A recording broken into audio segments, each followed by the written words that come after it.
Estoy encantada, hacía muchos años que no venía por aquí por circunstancias que la vida no me traía, o sea que gracias a todos por estar aquí hoy y espero que pueda ser de interés todo lo que voy a exponer y a intentar transmitir.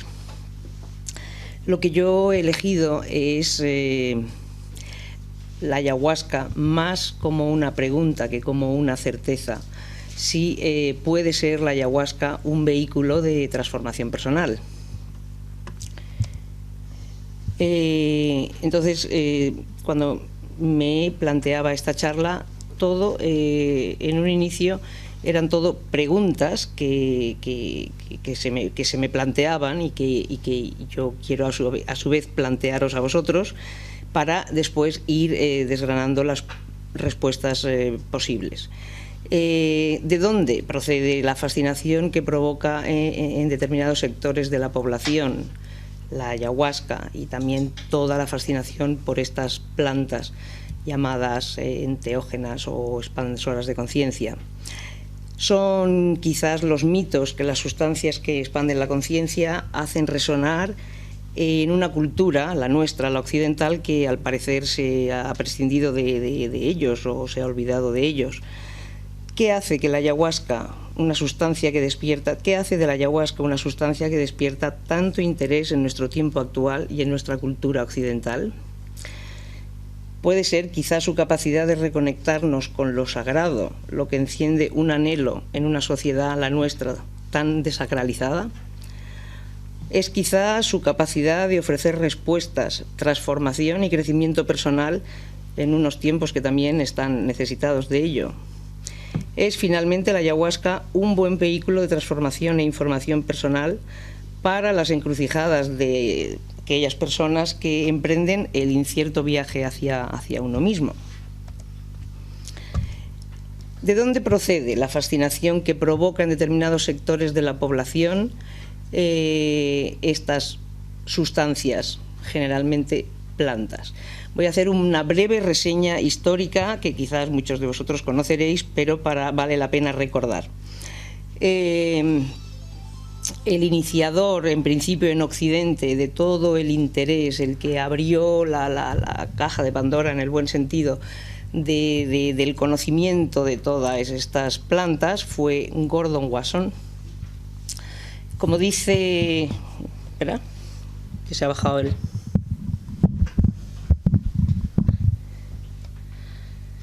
Como dice José María Ferigla en uno de sus libros de inicio, que se llama El hongo y la génesis de las culturas, hace un rastreo de qué ha pasado en Occidente, en Europa y especialmente en España en relación a las plantas de tipo visionario, y él se concreta fundamentalmente en el hongo, y esto diciendo que, y esto coincide también con Gordon Wasson, que lo dice previamente, que existen culturas que son micófobas y culturas que son micófilas. Entonces, Gordon Wasson estaba casado con su mujer, que era rusa, pertenece a la parte de las culturas que son micófilas, y él describe que sentía una repugnancia tremenda por estas plantas extrañas y a veces viscosas. A través de su mujer y de contactos que tuvieron, él se empezó a interesar por los hongos, se empezó a interesar por sus posibilidades y tuvo el conocimiento de que había, de que se utilizaban en sitios recónditos de Sudamérica, las culturas indígenas los utilizaban de forma milenaria y absolutamente secreta y vedada para el hombre blanco occidental.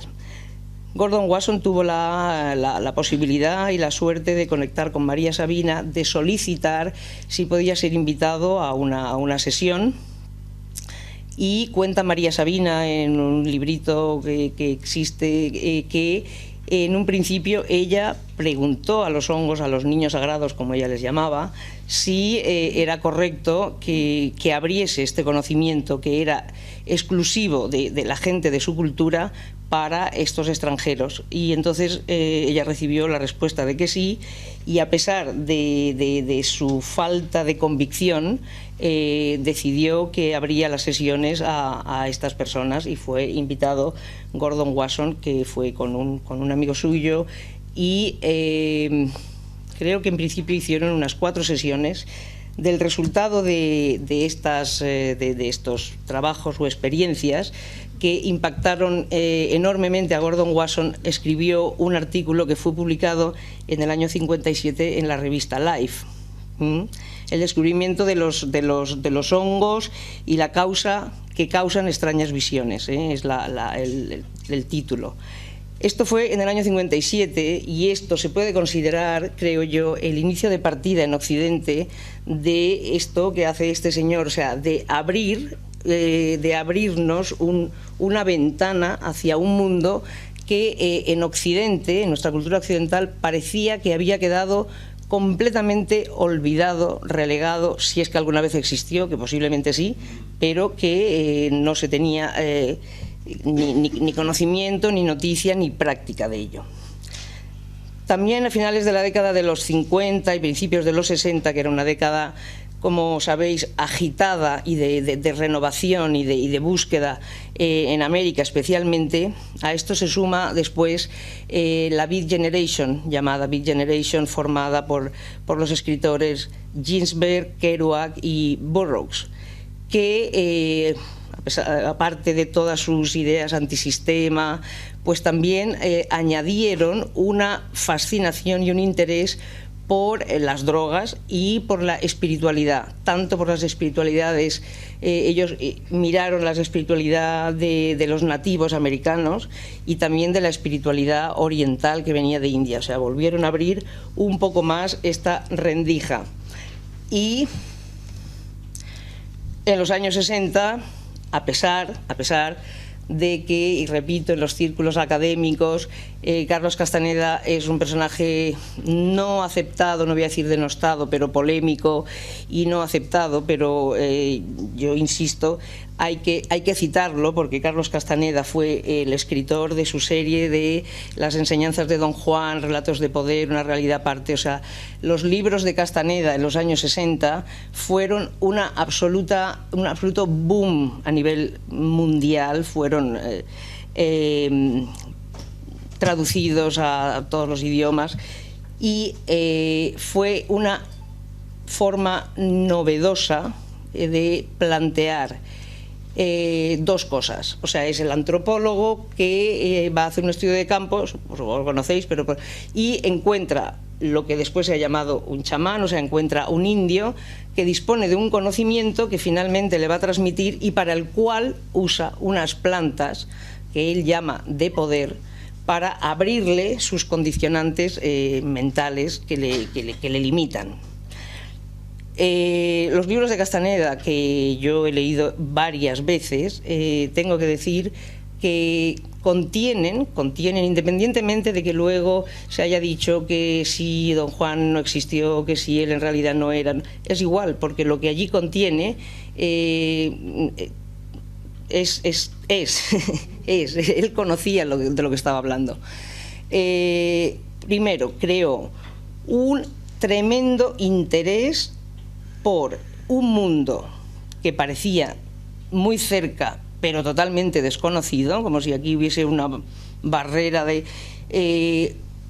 describió el uso de las plantas que él llamó de poder para poder acceder a esos mundos, y lo que es más importante desde mi punto de vista, todo eso lo hacía, ¿para qué? Para llegar a ser un hombre de conocimiento, o sea, no para flipar y sino para tener una finalidad que era transformarse y adquirir toda una serie de virtudes o de dominios que le llevaran a uno a ser una persona de conocimiento.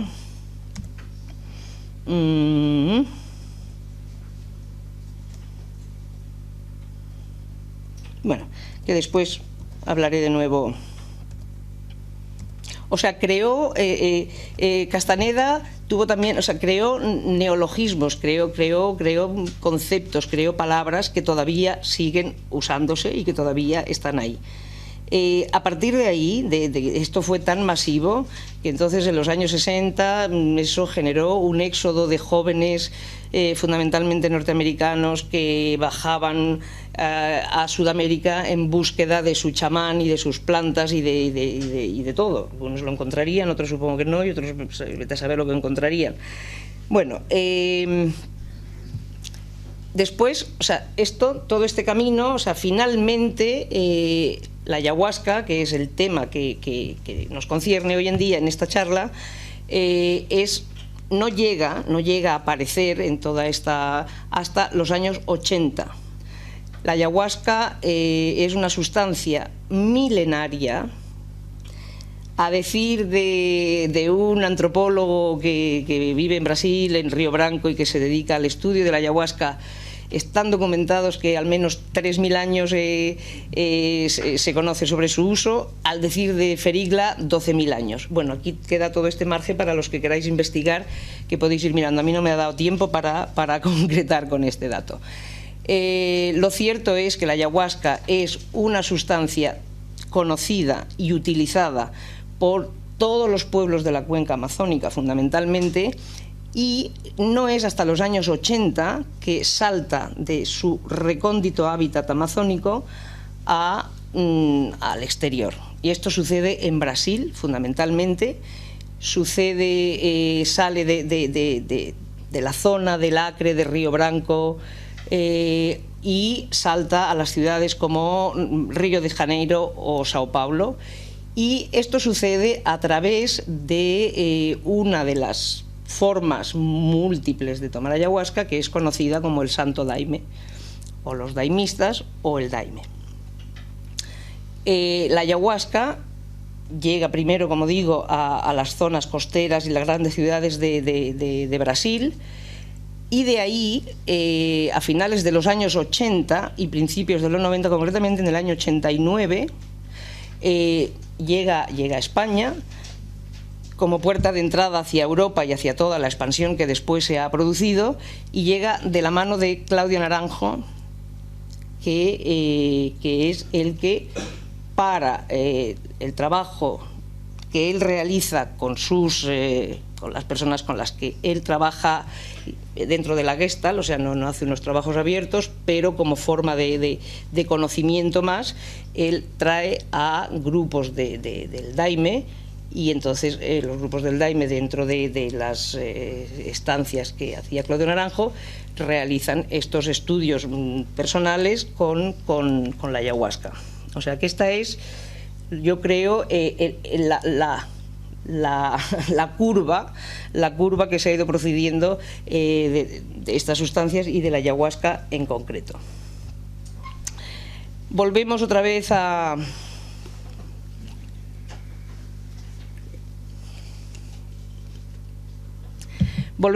las preguntas. ¿Por qué puede venir dado el interés actual por estas plantas, especialmente la ayahuasca en concreto? Puede ser por el interés que suscita, valga la redundancia, los estados de conciencia expandida. Puede ser por un interés por la reconexión que nos produce con los mitos y con el concepto de lo sagrado. Puede ser quizás por sus posibilidades psicoterapéuticas y de autoconocimiento personal, o también, y evidentemente últimamente muchísimo, por ser una fuente de investigación para la ciencia. Porque, como ha dicho muy bien David, son sustancias que solo recientemente, en lo que considera la historia de la ciencia, han empezado a ser investigadas, y a pesar de todo, de los años que llevan investigándose, no muchos, pero son todavía tremendamente misteriosas. Llegará un momento en que a lo mejor no lo serán, pero aún no se ha desentrañado cuál es el mecanismo por el que estas plantas provocan todo lo que provocan. Por eso la ciencia está ahora interesadísima en saber y estudiar todo su farmacodinámica a nivel del organismo. Porque ¿qué provoca esta sustancia cuando la tomas? ¿Qué nos provoca? A decir como dice Gordon Wasson, dice: se produce una escisión del espíritu, un desdoblamiento de la personalidad. Lo racional continúa racionando y observando las sensaciones de aquello que lo perceptivo disfruta. La mente se mantiene ligada como por una cuerda elástica a los sentidos errabundos. He puesto aquí esta imagen porque me parece a mí que... Y es, o sea, el efecto que nos provoca la sustancia cuando la tomamos, nosotros estamos conscientes, tenemos conciencia y control de nuestro cuerpo, y a la vez estamos completamente expandidos, desdoblados, sintiendo, pensando, emociones, sensaciones, o sea, es una simultaneidad de planos diversos que nosotros podemos observar, o sea, somos a la vez observador y a la vez actor de aquello que está sucediendo.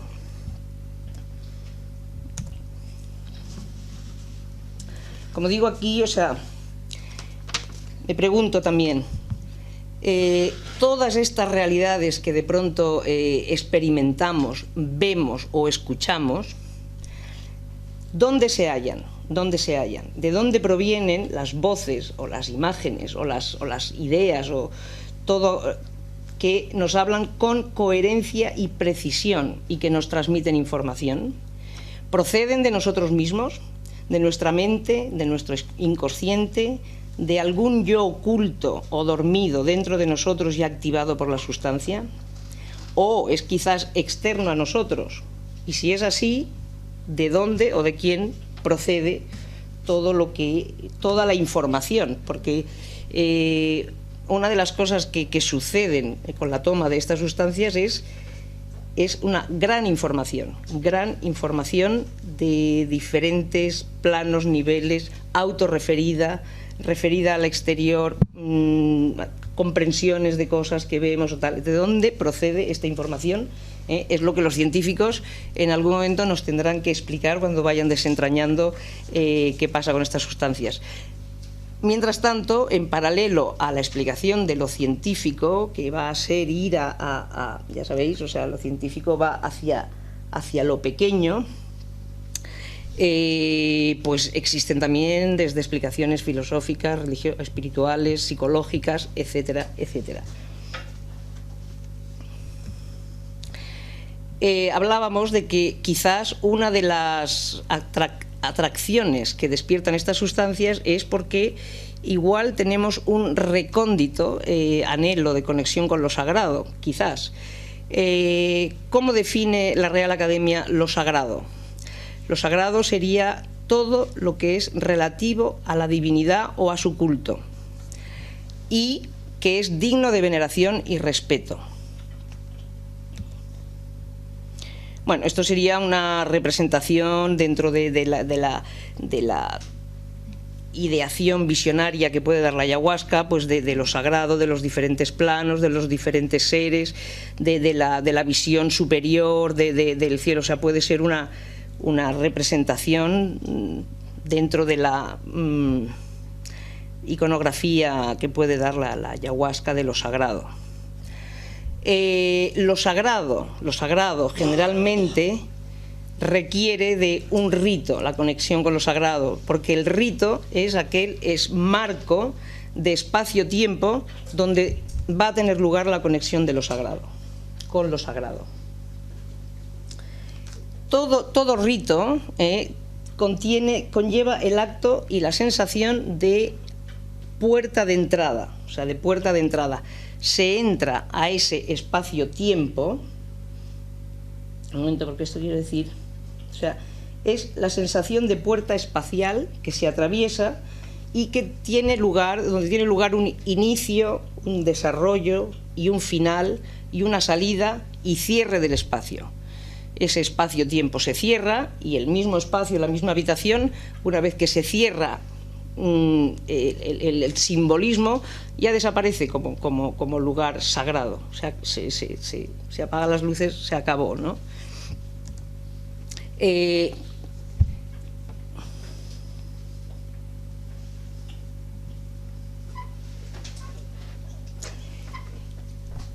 sucede? O sea, ¿qué sucede con la unión de rito y sagrado?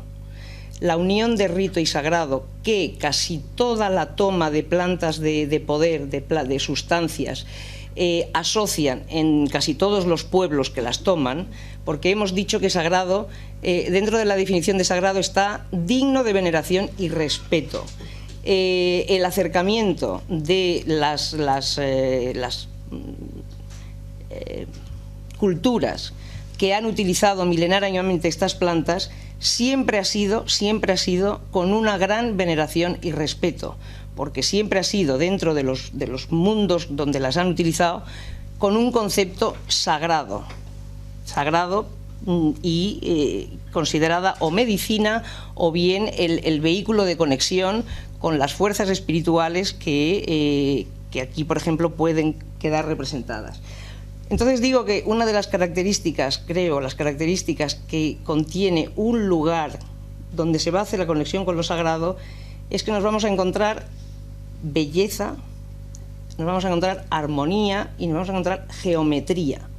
Los lugares que se ordenan para que se produzca ese rito, en general se van conformando de belleza, de armonía y de geometría. Existe lo que se llama la geometría sagrada, porque en la geometría el espacio se ordena y en ese orden se puede facilitar ese orden geométrico de esa geometría sagrada, donde todo tiene su sentido y su porqué, facilita también el ordenamiento de la mente. Bueno, entonces,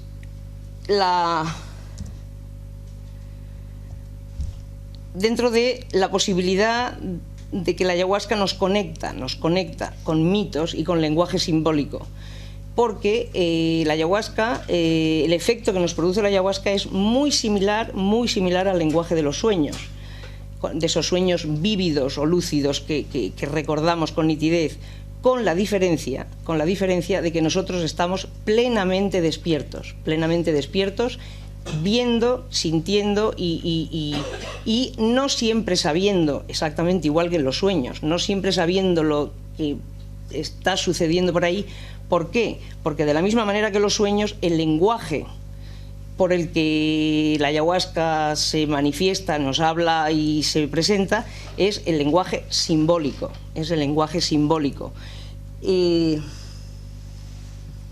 un lenguaje similar al mundo de los sueños, donde existe una superposición simultánea del plano sensorial, del plano emocional, del plano mental, del plano extrasensorial. O sea, todos esos planos están actuando simultáneamente, intercambiándose, el tiempo es... o sea, lo más parecido a un sueño, pero en estado de consciencia total, sin que nosotros tampoco tengamos la capacidad de dirigir.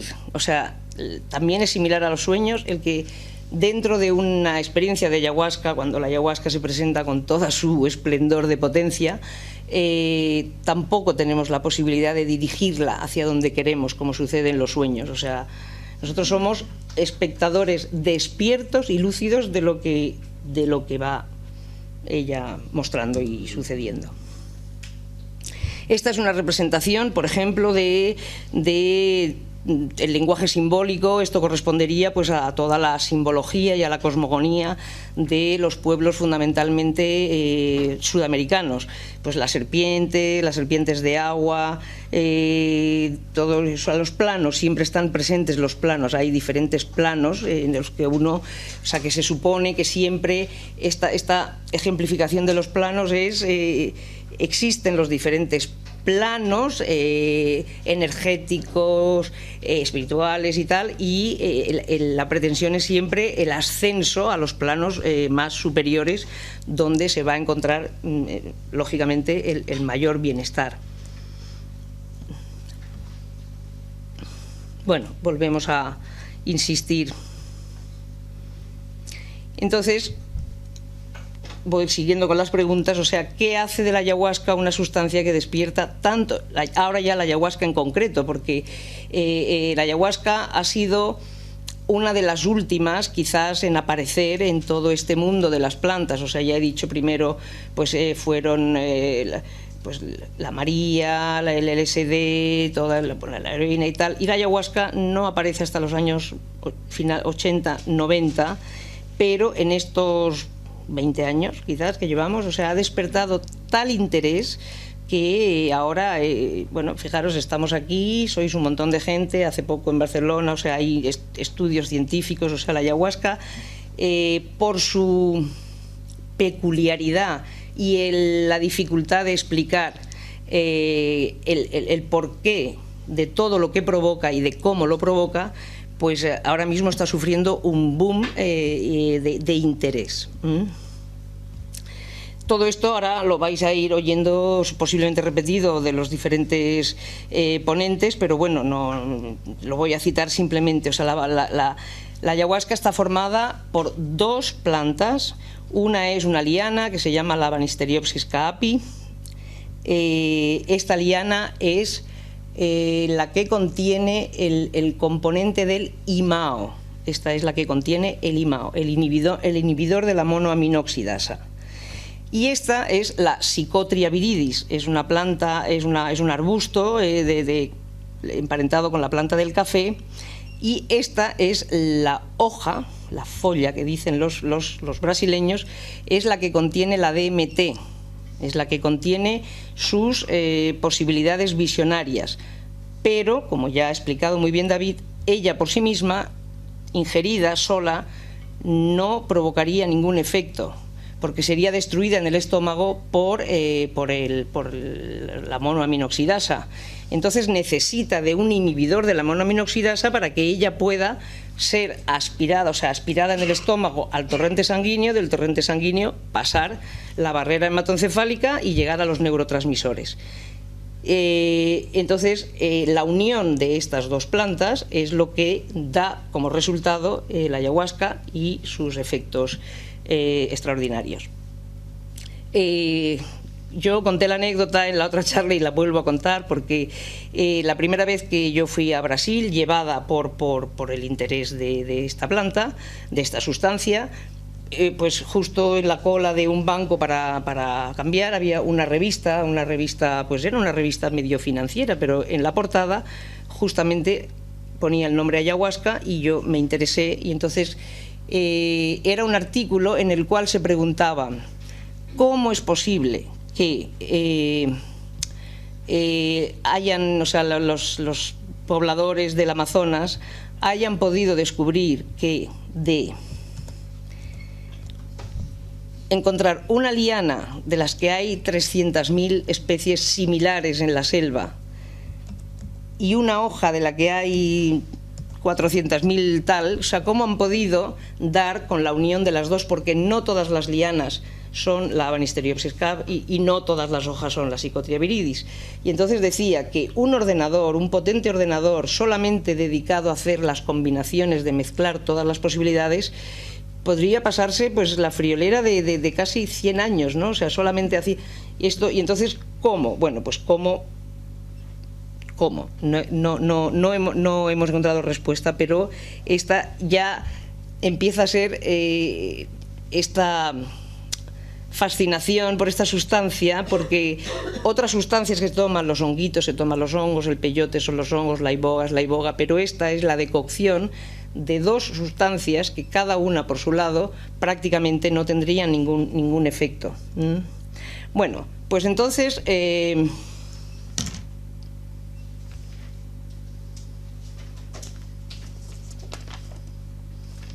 a ver, un momentito, que yo vea que no me quiero dejar nada.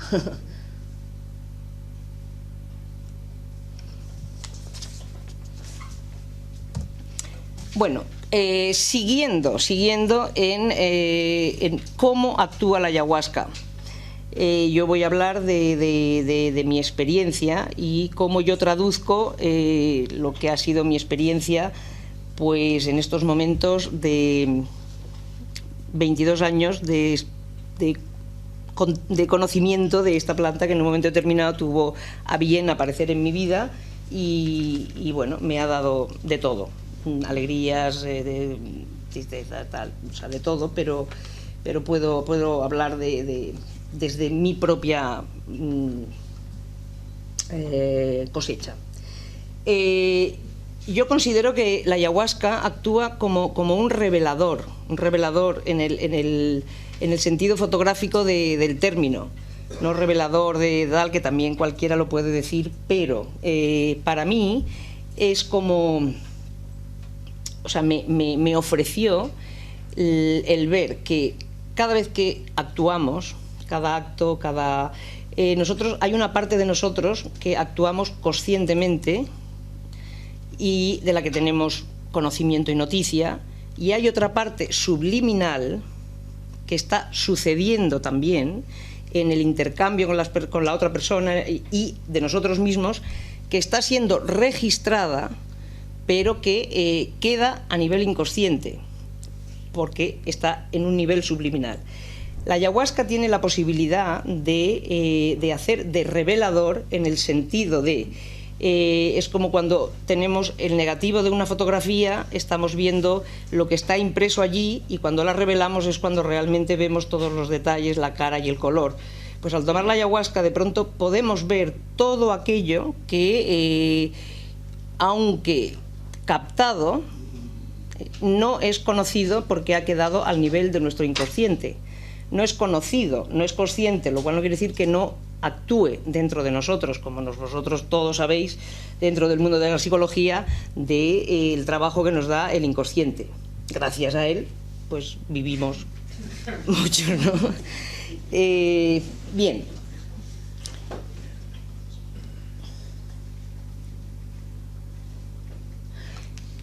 Este poder revelador, o sea, he vuelto a decir antes que la ayahuasca, o sea, he dicho antes, la ayahuasca nos otorga conocimiento e información.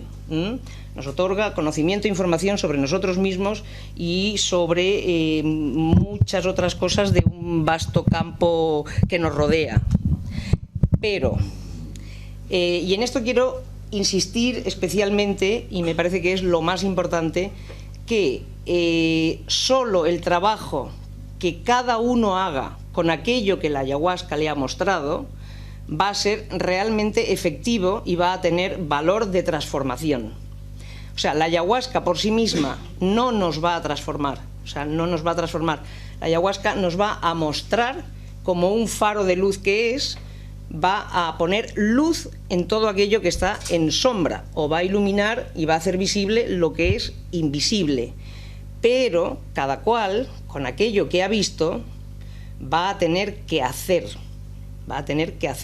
porque si no se puede dar uno de los peligros que yo creo que puede ser de tomar la ayahuasca y posiblemente otras plantas, pero en concreto la ayahuasca, de decir, no, yo como tomo ayahuasca, pues uy, yo ya está, yo ya estoy conectado y tal. Pero si no, insisto, si no se hace un trabajo de elaboración, de realización en la realidad práctica de aquello que hemos visto, pues no será más que experiencias muy especiales, pero no irán más allá en nuestra propia vida.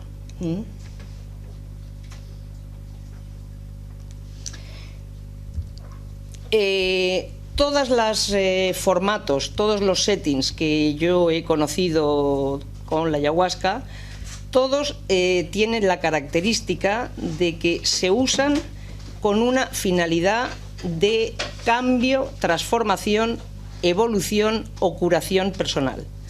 No he conocido, ni creo que se dé, porque la ayahuasca no contiene su uso de forma lúdica o recreativa.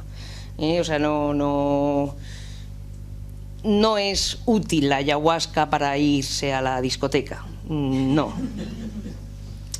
Entonces, por la potencia y por las características de sus efectos, y porque proviene de donde proviene, que es de la selva amazónica, donde siempre se la utiliza con un sentido sagrado.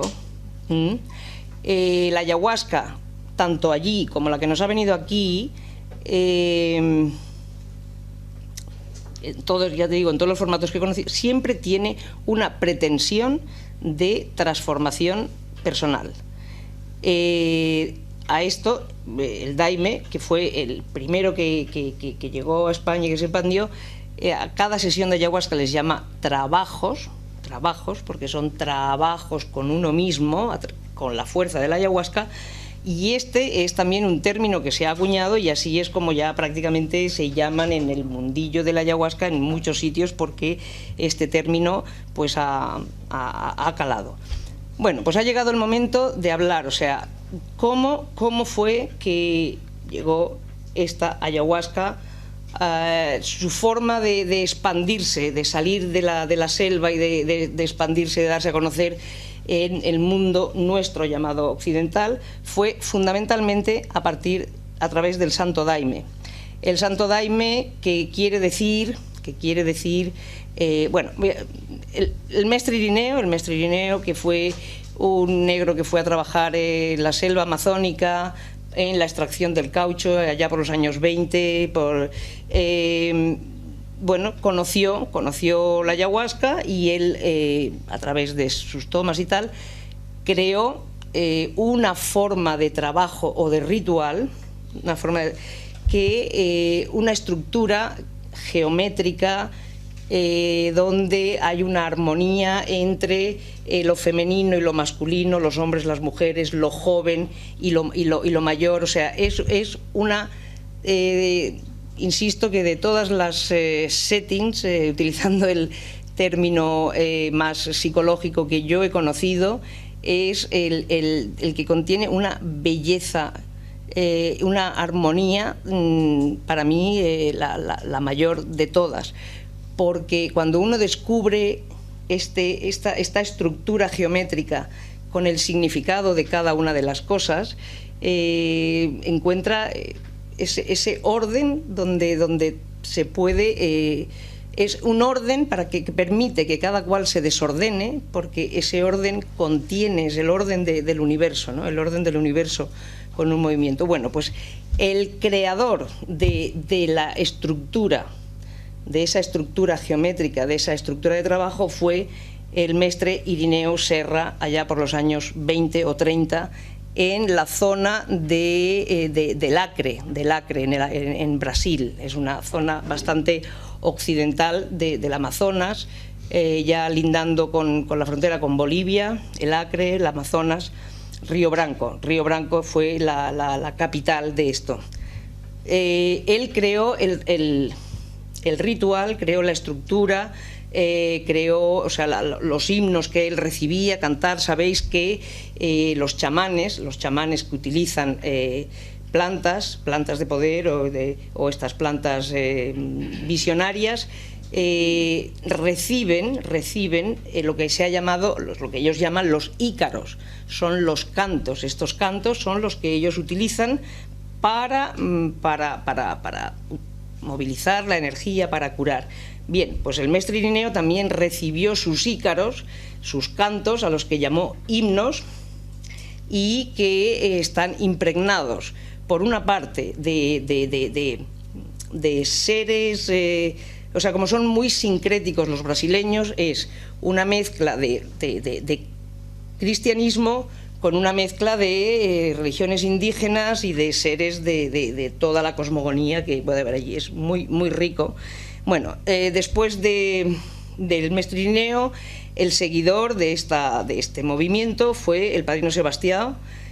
Él, con un grupo, se adentró todavía mucho más en la selva y creó allí una comunidad que se llama Seu de Mapiá, o sea, el cielo de Mapiá. y este es actualmente pues el centro del santo, de la iglesia del Santo Daime, la iglesia. Bueno, ¿por qué Santo Daime? Pues Santo Daime, en los cantos que Mestre Irineo recibía, estos ícaros himnos, pues se canta Daime forza, para soportar toda esta fuerza que me viene, y daime amor, o sea que el santo daime quiere decir el santo dame, o sea, los daimistas serían los dame, bueno, santo daime, no tiene quizás traducción, pero de todas formas esto ya es un nombre que ahora ya ha quedado, y o sea, en Brasil pues son conocidos como daimistas, y en todas partes donde ahora existen, que es prácticamente en todo el mundo, en Japón, en Sudáfrica, en Estados Unidos, en Europa. El seguidor del padrino Sebastián ahora es su hijo, que es el padrino Alfredo, que es el actual jefe, líder espiritual de esta corriente del Santo Daime, y el que ha provocado y es el artífice de la expansión que se ha dado a nivel pues mundial. Bueno, yo tuve o sea, a mí me apareció, la ayahuasca apareció en mi vida en este formato del daime, o sea, yo no conocía, no sabía de ella, y bien, pues fue una casualidad, fue a través del daime, y esto hizo que yo estuviera ahí muy involucrada durante muchos años de mi vida. Y entonces, después llegó un momento en que tuve necesidad de poner distancia y de ver un poco con distancia toda la intensa experiencia y experimentación que yo había sufrido y vivido y en todos esos años. Y entonces, haciendo una revisión de todo aquello que me había aportado, lo único que representa es la capacidad de, con todo el efecto de la sustancia, estar manteniendo el tipo, bailando y cantando sin cesar con todo el grupo, a pesar de que parece que en un momento te vas a caer, o que el suelo se mueve, o que esto es... Entonces, esta firmeza que se entrena, para mí ha sido una herramienta utilísima en mi vida, porque es una actitud que yo después puedo aplicar ante cualquier embate de la propia vida. Es una actitud de que dices, vale, aquí estoy, y ahora a ver de qué manera yo puedo... O sea, también tengo que decir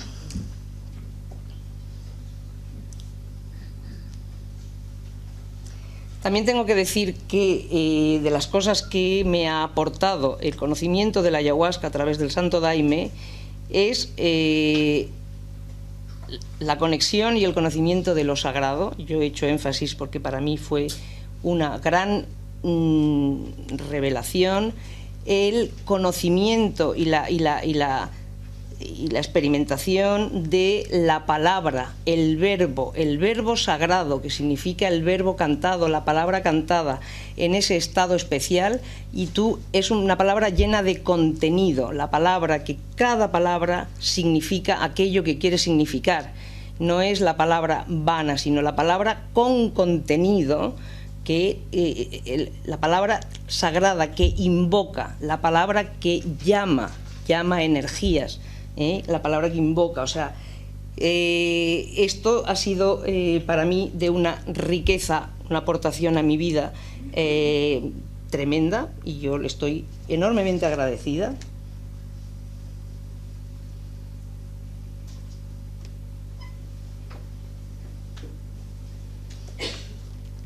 No todo es jauja, y no todo es fantástico ni maravilloso. La ayahuasca y el daime en concreto tiene también su otra cara de la moneda, que yo voy a sintetizar, y en que toda esta estructura geométrica, su contrapartida puede ser que nos haga caer a cada uno en una rigidez, o al grupo en concreto, o al grupo en sí, en una rigidez que en vez de bailar como juncos flexibles, pues acabamos siendo como empalizadas, y entonces, bueno, esto puede ser una contrapartida, una pérdida en vez de una ganancia. Aparte de que, evidentemente, la ayahuasca, tanto sea en la toma del daime como en cualquier otro formato, pues mentes sensibles pues puede tener sus riesgos, pero insisto que cuando hay un trabajo que se hace en un contenido, en un contexto que contiene esos riesgos se minimizan tremendamente. Bueno, de aquí pasaría rápidamente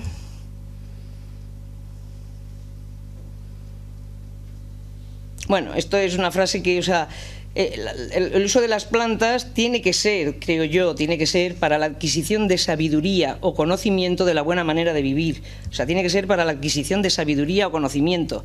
Para hacer raves o tal, bueno, pues quizás también, pero desde mi punto de vista, pues es como podría ser un desperdicio. Entonces, otra de las cosas que dice Castaneda es que el hombre que intenta ir al conocimiento tiene que acercarse al saber bien despierto, con miedo tiene su función, con respeto y con absoluta confianza.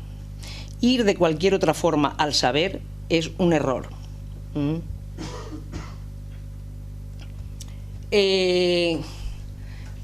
Después de toda una serie de años intensos transitando por el daime, yo tuve necesidad o sea, bueno, había llegado a otra orilla, este vehículo parecía que ya me había dado todo lo que me tenía que dar y de una forma pues natural llegó a su fin.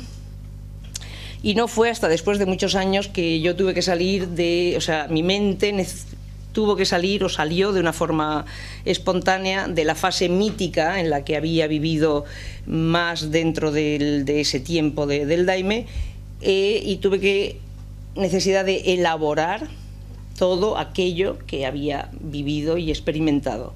Y entonces ahí es donde se une, para mí, la ayahuasca con la psicoterapia.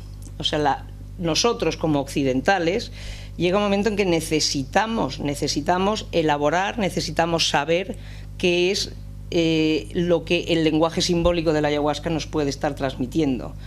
Creo que para nosotros es importante, no voy a decir absolutamente necesario, pero muy importante, realizar esa elaboración que te da la posibilidad de la psicoterapia a continuación del trabajo con ayahuasca, no del trabajo concreto, sino del trabajo. ¿Qué ofrece la psicoterapia? ¿Qué me ofreció a mí?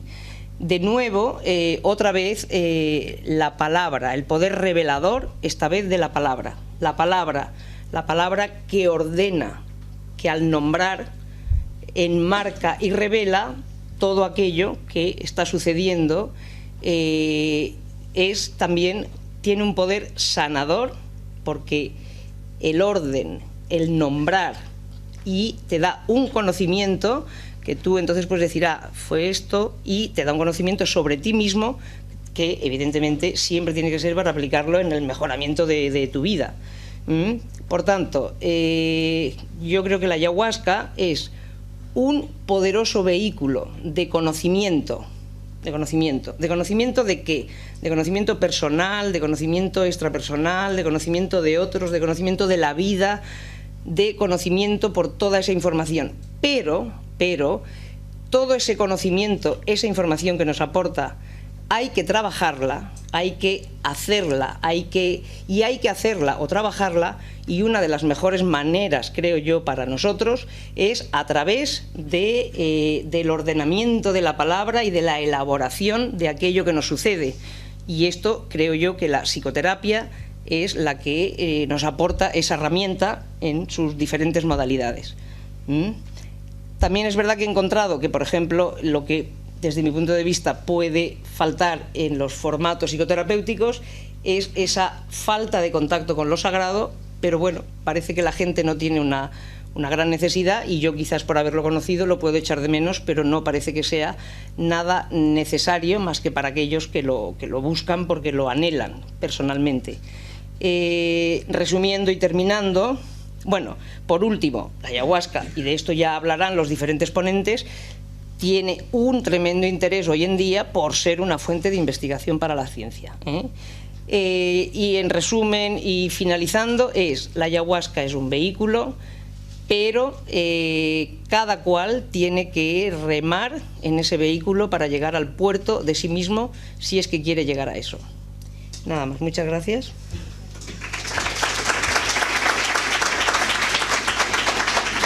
Un momento. No, nada más no, es que quería poner, porque me parece, o sea, yo tenía aquí, un momentito, a ver si puedo mostraros, no es este, yo quería mostraros lo que es una... Claro, es que no os he dicho, porque no se puede decir todo, pero esto es una...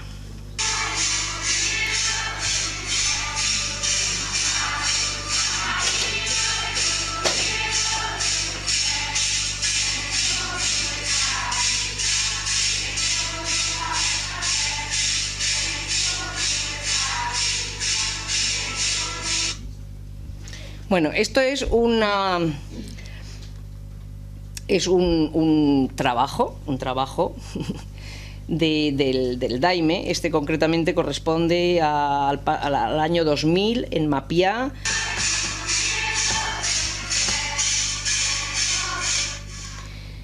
El eje central que representaría la unión totémica del cielo con la tierra. Alrededor de ese eje central, una estructura de hombres y mujeres perfectamente, o sea, los hombres, las mujeres, los hombres jóvenes, las mujeres jóvenes, eso en un movimiento que se canta y se baila con ese movimiento, o sea, ahí se genera toda una energía, o sea, esto que parece tan tranquilo y tal, ahí está cada cual con sus historias increíbles o con sus sensaciones indescriptibles. O sea, esto es una de las... No sé si he podido encontrar lo que yo considero una belleza de estructura. O sea, no sé si lo he podido transmitir. Sí. A ver, un momentito. Sí, a ver. Un momento. Bueno, esto es otro...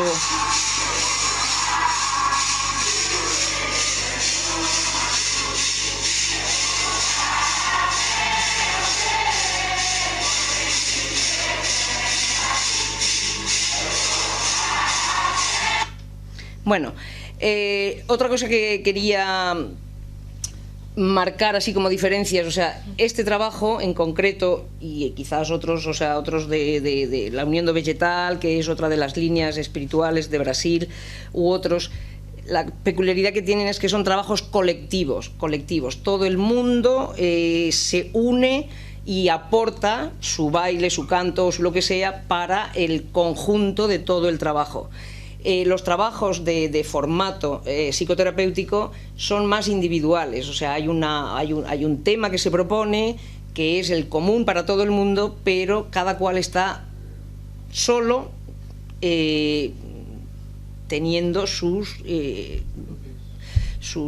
insights en relación al tema propuesto, o sea, es un enfoque completamente diferente. Y por último quiero mostraros así muy rápidamente, porque a lo mejor también vais a tener más muestras de esto, pero es lo que se llama el feitío, que el feitío es el hecho de hacer la ayahuasca.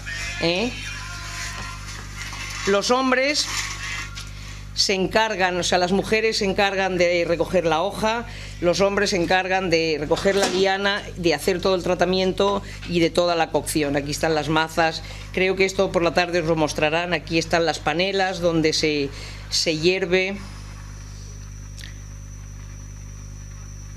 Es un acto, es una cosa tan ancestral, tan preciosa y fantástica. Bueno, pues ya está. creo que ya he cumplido mi tiempo, ¿no? No sé si me he pasado o no, pero... Está bien, usted está bien. ¿Puedo hacer una pregunta? Sí. A ver, una pregunta, pero el debate lo haremos al final con los tres ponentes. Pero bueno, venga. Sí, sí. La ayahuasca te llega al trance que te puede llegar la hipnosis o una meditación profunda. ¿Hay conexión del consciente y inconsciente? Yo creo que la ayahuasca te lleva mucho más. ¿Qué quieres que te diga? O sea, yo creo que la ayahuasca, o sea, desde todo lo que yo he experimentado, que he experimentado unas cuantas cosas, o sea, de meditación y de tal y de cual, nada para mí como la ayahuasca, o sea, nada. Por ejemplo, no sé, la iboga que esta tarde hablarán, pero de los que yo conozco, o sea, no sé, ya los otros ponentes, después de repetir la pregunta, ver ellos qué te dicen, pero mi respuesta es esta. Mucho más allá. Sí, sí. La última. Durante el trabajo, todo el mundo está bajo el efecto de la ayahuasca. Sí. A pesar de que parece que... O sea, a pesar de que parece que está todo el mundo allí tan... O sea, hay un mogollón impresionante. O sea, impresionante. Porque... O sea, uno está sosteniendo para no caerse, el otro está viendo no sé qué, el otro tal, pero tú estás allí. O sea, esto es a lo que se entrena ahí, que es lo de la firmeza. O sea, tú estás con toda esa sensación que a veces parece que no te puedes sentir, no te puedes mantener de pie, pero el trabajo consiste en el canto perfecto y el baile armonioso.